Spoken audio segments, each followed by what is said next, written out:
I have the opportunity today to have 4 really great speakers with me to investigate this area.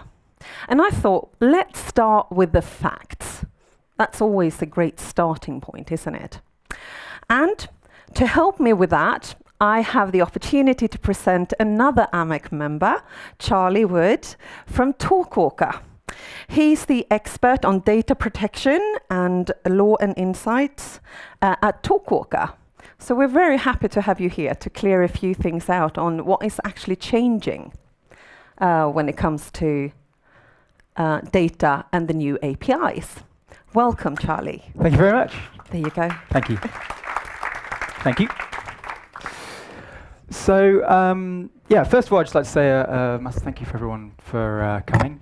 I've been trying to find an excuse to come to Sweden for quite a while now. I'm based in Luxembourg, but I'm originally from the UK. So today's a great example, or a great excuse for me to, first of all, come and talk about a subject which is very, very prevalent at the moment, but also to visit a city which I've been meaning to visit for a while. But really, who am I and why am I here? Well, my name's Charlie Wood, or Charles Wood officially, and I work for a company called Talkwalker. Now, I know from speaking to a number of you in the lead up to this event that a number of you are already Talkwalker users, but for maybe those of you that aren't, I'll just introduce exactly what it is. Talkwalker are global leaders in social data intelligence and advanced analytics. We essentially empower companies and organizations to make business decisions based on social data. So we work very, very closely with the social media companies themselves, with Facebook as an example, who we're going to be talking about a little bit today. But really the reason I'm here is, first of all, to talk about regulation. So I want to talk about the very recent changes to a number of the APIs from Facebook and Instagram as well. And actually what that means. So why are these companies making these changes? Who are they affecting? And where's it going from here? So we'll also have a little look at what's coming maybe later in the year. And then furthermore, how do we project or protect the longevity of this industry through regulation? Okay, so the question that I've sort of set myself initially is how has the availability of social data changed in 2018, and how does it affect the way that we use it? So, a bit of an agenda. So initially what I'm going to do is talk about exactly what has happened. As a lot of you will know, the APIs have changed quite a lot very recently. Slightly more recent than a lot of us thought they were going to, and we'll look at that in just a second. We'll then concentrate mainly on Facebook, so we'll look at the Facebook APIs and how they've changed. So what data is actually available to companies like Talkwalker? How can we use that data? We'll then look at Instagram separately, so how that's changed as well. A lot of companies like Talkwalker have been really focusing on Instagram. There's been some quite big changes quite recently. So we'll look at that and we'll see how companies like us have changed the way that we work to make sure that we feel as little impact as possible. We'll then have a look at some of the use cases that have felt this. So from Talkwalker's point of view, there's a huge number of use cases, a huge number of different people that use social data in very, very different ways. So we're going to have a look at which groups or which companies will feel the change in data more than others. And also how we as Talkwalker will try and make sure they feel as little impact as possible. And then we'll have a look at what is next. And this is really something that I want to focus on, maybe get slightly more hypothetical and really look a little bit further into the future to have a look at how we protect the longevity of this industry. Obviously, it's an industry that's very, very young still. I think when you look at Facebook and Twitter, Facebook's only 14 years old. It was only founded 14 years ago. Instagram was only founded in 2010. So it's still very, very young. There's a lot of regulation that's going to come. So we'll have a little look at that.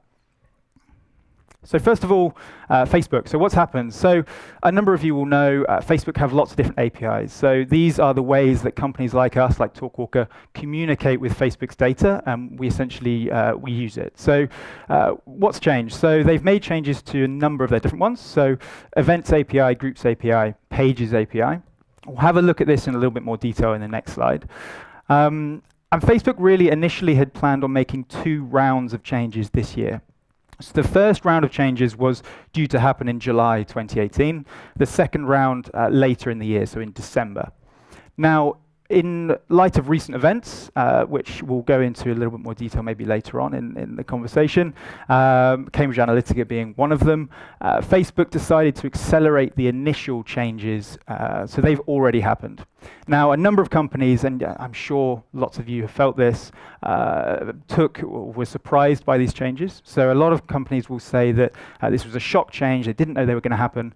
That's not entirely true. Most companies knew these changes were going to happen, but they were just slightly earlier than they initially expected. The end of year changes are still expected to be exactly as they were. So what are these changes and what is the impact? So as I said, the affected APIs are events, groups, and pages. The main changes, so I've really, this is something I could really talk about all day, so I've focused on the main changes. So first of all, the big change, no longer possible to monitor groups and events. So third-party applications like Talkwalker, we can no longer monitor those groups and events if they're non-owned, so if they're not your group. All apps will require admin authorization to monitor owned groups as well. Removal of names and comments from post and public pages. So you can still see your comment. You can see how many likes you've had, how many comments you've had, and all of that sort of thing. But you can't necessarily then dive in and see the actual comments themselves. And users will need to review or renew their tokens manually every 90 days. So tokens isn't something I'm going to go into in a huge amount of detail, but essentially this is how you communicate with Facebook. And this process is now much, much more manual. So it's much more regulated from Facebook themselves. Then related changes, and this is more from Talkwalker's perspective, from my perspective, Facebook will no longer suggest channels when searching. So if you're using a social listening tool like Talkwalker, a really common way of using it for searching for companies and organizations on social media is to essentially type in their business name. So you might type in byBrick. It's then going to suggest all the social media accounts that are associated with them. Facebook's no longer going to suggest those channels. So you'll have to type in the direct URL or the direct name of that social channel. So it just makes it slightly harder to find those, the broader spectrum of channels. But it's still, as long as you're doing things properly, there's no real change. And also, this is something which you'd have seen Zuckerberg talking about very recently. Facebook are also in the process of reviewing all the applicants for Pages API. So this is essentially where they're going through all of the third-party applications that communicate with Facebook, and they're reviewing or auditing effectively them all. So this doesn't really affect us, but it is fantastic for the industry because it means they're going to really, really focus in on anyone that could be misusing this data. So Cambridge Analytica would be an example, and just reviewing whether their process is actually beneficial. So Instagram. So Instagram have seen quite a few changes very recently. The largest one possibly is the reduction from 5,000 to 200 calls an hour on their API. Now, it sounds like a huge change, 5,000 to 200 calls. This is how often you can communicate with Instagram as a third-party application.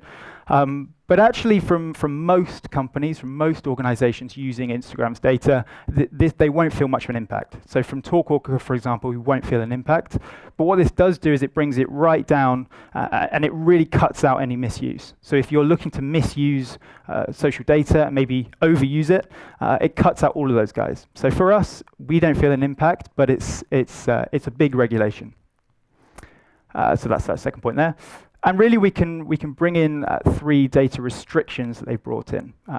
First one is hashtag monitoring.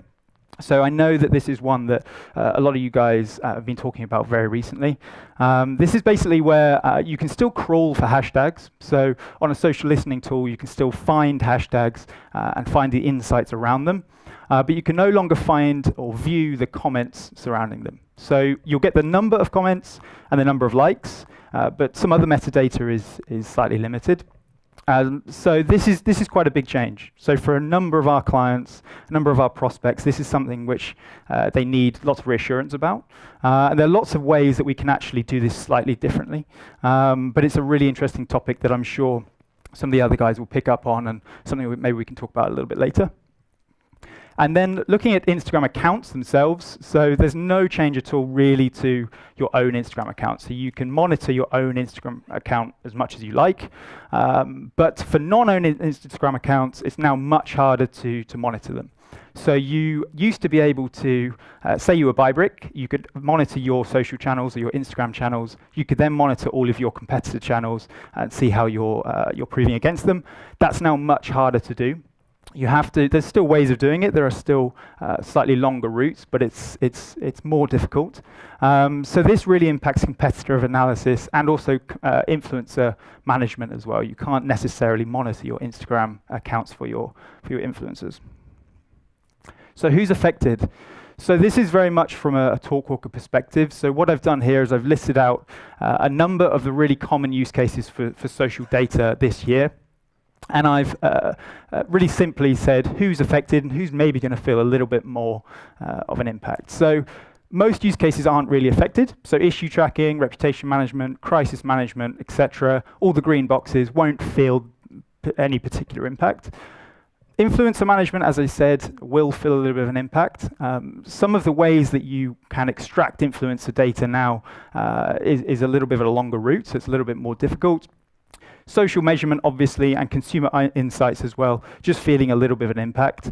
But really the big one, as I said earlier, is competitive intelligence. So the original way that companies, or we would tell companies how to perform their competitive intelligence is now different. So you really have to do this in a very, very different way. So this is where our account managers will work with our clients and with our prospects in a very, very different way to show them how to get intelligence into their competitors. But really, that's a very quick introduction to some of the changes. What I really want to talk about is what's next. So what this actually really means for everybody and what it means for the industry as a whole. And I think before we do that, I think a really, really great thing to do is to understand actually why these changes have occurred and why they need to occur. So from my point of view and from Talkwalker's point of view, these changes are totally necessary. They have to happen in order to improve the longevity of the industry. As I said earlier, it's an incredibly young industry still. Facebook founded in 2004, Instagram 2010. So there's going to be a lot of regulation that's to come, and I think it needs to come. Both for user reassurance. We've seen very recently users getting a little bit, asking lots of questions about social data, how companies use social data, and I think these changes hopefully reassure users that the organizations that are using social data are using it properly, and that should reassure them. And really, I think, in light of recent events, it protects the industry from rogue misuse, so data misuse, and any potential crisis events, whether that be PR or anything like that in the future. And I think when we're looking at regulation, it's important to look at other industries as well, to use them as examples. As a young industry, I think it's important to look at others that have seen lots of regulation in the past, both good and bad examples, and get a bit of inspiration from that. So me, as a car lover, I always look at the automotive industry and use that as a great example. It's an industry which is very, very old. You could say maybe 100 years old. It's seen a huge amount of regulation over that time. Whether that be fog lights or indicators or seat belts or anything that comes in, and do these regulations, do they change the industry? Well, not really. It causes a short-term effect, but in the long term, it improves the longevity. It stops against any crisis events that could occur and impact the industry. And now, we see some fantastic brands: Rolls-Royce, Bentley, Lamborghini, Ferrari, and of course Volvo as well. Very important.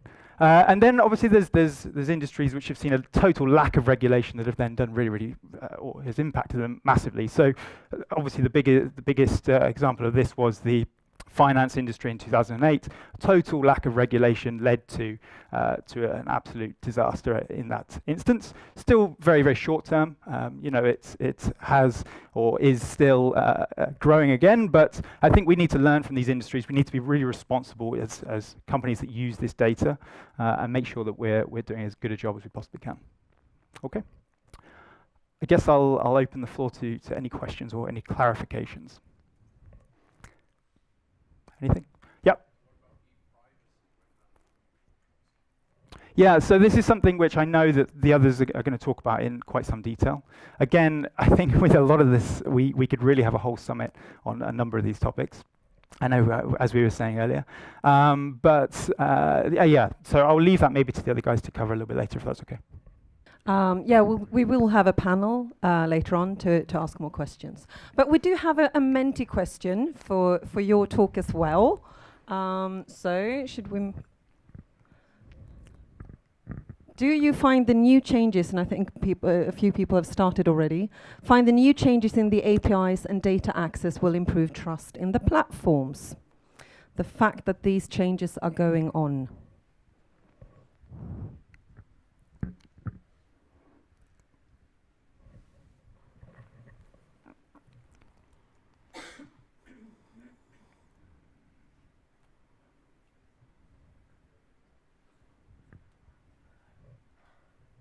This is interesting. We'll leave it a bit longer and see if it's going to tilt.